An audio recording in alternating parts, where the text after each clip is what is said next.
Hey, this is Jamie from Capsule Computers, and today we are reviewing Tom Clancy's Ghost Recon Wildlands. This open-world tactical shooter is available now for PlayStation 4, Xbox One, and Windows. At the time of the recording of this video, the game costs $59.99 US or $99.95 Australian. Ghost Recon Wildlands is well written. The overall plot is pretty standard Tom Clancy material, packed with military themes and a little bit of government intrigue thrown in for good measure. What really impressed me about the entire thing was the level of detail put into the characters.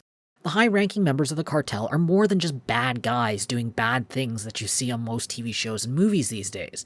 The Santa Blanca cartel members come from all walks of life and have a very diverse set of motivations. Even though each member may not get a lot of screen time, their compelling stories breathe a lot of life into the game. A similar, though more in-depth treatment is given to the player character Nomad and the three members of the Ghost as the team chat among themselves as the game progresses. Ubisoft has made open-world games their specialty, converting many of their franchises to that format. Tom Clancy's Ghost Recon Wildlands is no different. It takes a standard open-world title with the main story missions, plenty of side quests and collectibles scattered around the world, and merges it with Ghost Recon's near-future setting that is heavy on the realism, then throws in a dash of RPG mechanics for good measure. Players need to collect intel to proceed with the main story quest. For the first few hours, it's a cool and immersive special ops experience. The rhythm of finding intel in the world, do story missions, find more intel, do more story missions, and then even find more intel, and then kill the cartel member does get a little repetitive after a while. The story missions themselves have a good bit of variety, sending players on stealthy raids, all-out assaults, and a few kidnappings for good measure.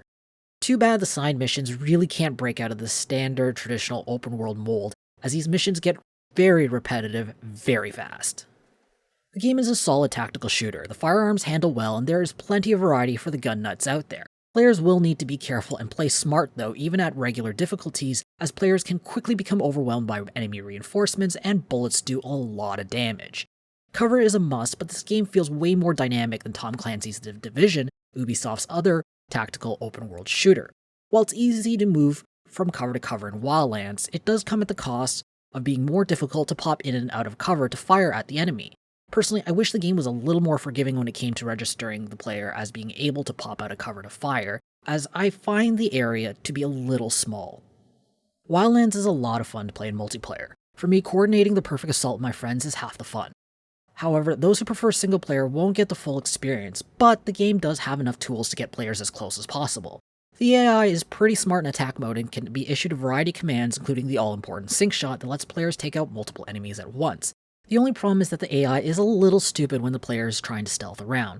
There were more than one occasion where the AI let enemies walk right past them as the enemy tried to ambush me from behind and I got no warning at all. The audiovisual experience is solid. The game is probably the closest thing to enjoying the Bolivian landscape without an expensive plane ticket. For those who love playing tactical Barbie, there are tons of character customization options to boot.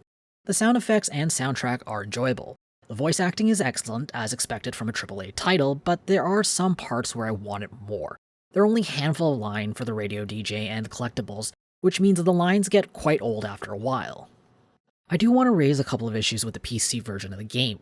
Wildlands is a power-hungry beast that needs a lot of horsepower to make it run, which on its own is perfectly okay, but it's clear that there's still some optimization issues that need to be ironed out over the next few weeks. The recent 1.15 patch did address some of the issues, but it's clear that optimization is still a work in progress.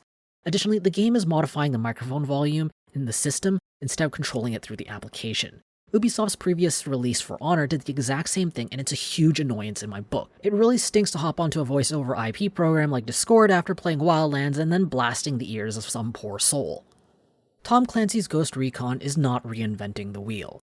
What it does take is Ubisoft's established open-world formula and Ghost Recon's tactical gameplay and mixes them well. The rhythm of the game can get a bit repetitive, but Wildlands' strong writing more than makes up for it.